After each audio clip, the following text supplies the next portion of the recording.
Welcome back to TV5 News at 9. And joining us this morning, we have a special guest. Please help me welcome Spencer from Skorupski Funeral Home. So Spencer, thank you for being here. How are you? Good, great, Blake. Good morning. Thank you for having me. Yes, of course. You're always welcome. And today we're talking about funeral planning and some community events. I think is something that we all should know, even if we're not ready for it. But Spencer, what are grieving families wanting nowadays in terms of service options? Sure. What I have found lately, Blake, over the last couple of years actually, families that are going through the loss of a loved one really want that experience to be more of a focus of a celebration of life, of their loved one's life. So to reflect their hobbies, their interests, their loves, their passions is really what families are looking for nowadays. Very good. How would you guys kind of make sure that happens for someone's arrangement? Great question. So we can all say we personalize ceremonies, but what does that mean to a family that's walking through that journey, through that process? Yeah.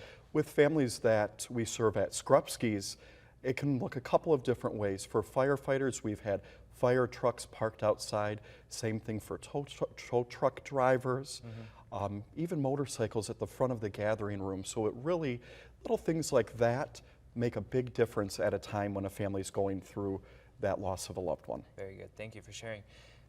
In what ways has COVID still affected Skorupski's or any Sure. funeral home process? Sure.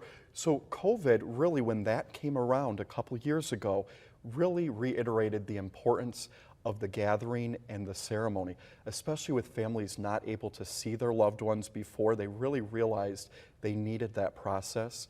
We were doing many delayed ceremonies. Many of the viewers may not know that if the death certificate for a loved one says COVID on it, they are eligible for up to $9,000 of reimbursement from FEMA as well. But really the big takeaway from all of COVID was we weren't able to gather how we're used to gathering. We weren't able to mourn and properly celebrate a life.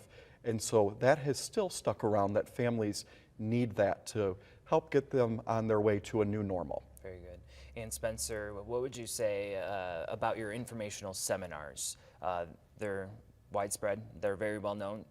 What would you like us to know about those? Sure. Well, we do have some upcoming seminars next Tuesday and Wednesday, and it's really a great opportunity to learn about the critical benefits of planning cremation and burial arrangements in advance. We talk about a lot of great information, not only the emotional benefits, also the financial benefits. Yeah. Many families are unaware they're able to lock costs in at today's prices.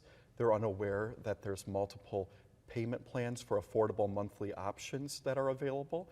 And so we go over a whole wide array of information, Blake, but mostly we go over the critical benefits of planning cremation and burial arrangements in advance. And it's a great informal setting. Yeah. Folks are able to ask questions. I always say if you're thinking of something, please don't be afraid to ask during the question and answer time frame, because chances are your neighbor is thinking of the same question as well. Absolutely. And you can see on your screen right there, we do have the information on those seminars in different locations as well. Spencer, why should families in our community select Skorupski's to guide them through their funeral process? You know, that is a great question. Thank you for asking that, Blake. Yeah.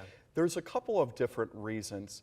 First of all, in Michigan, you can be licensed to be a funeral director, and that could have happened in the 70s or 80s, and you will not have had to take another lick of continuing education classes. So at Skorupski's, we are always taking voluntary continuing education classes to provide the latest and greatest offerings, along with making sure that our facilities are top of the line for families.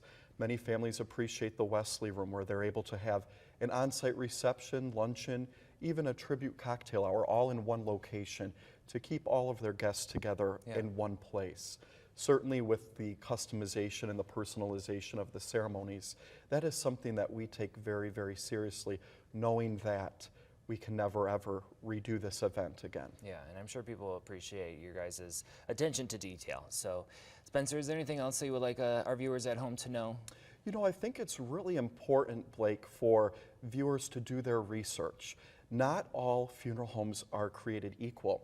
Now, you can always go out to eat at a restaurant. You could go every day for dinner if you'd like, but you can't have a funeral every day. There's one chance to get that right. And that's something myself and my dedicated team, we take very, very seriously. And so certain amenities such as the Wesley Room, as I mentioned, many families appreciate that all-in-one convenience of being able to have not only the reception, but to select their flowers and their cemetery monuments all in one place. Families really appreciate the one-stop convenience at certainly such a difficult time. We're also humbled to have more 5-star reviews across all of the internet platforms than any other funeral home or cremation service in the entire state of Michigan. So that speaks to our commitment to those in need before, during, and after the loss of a loved one. It's a true honor to be able to help our friends and neighbors through that difficult process.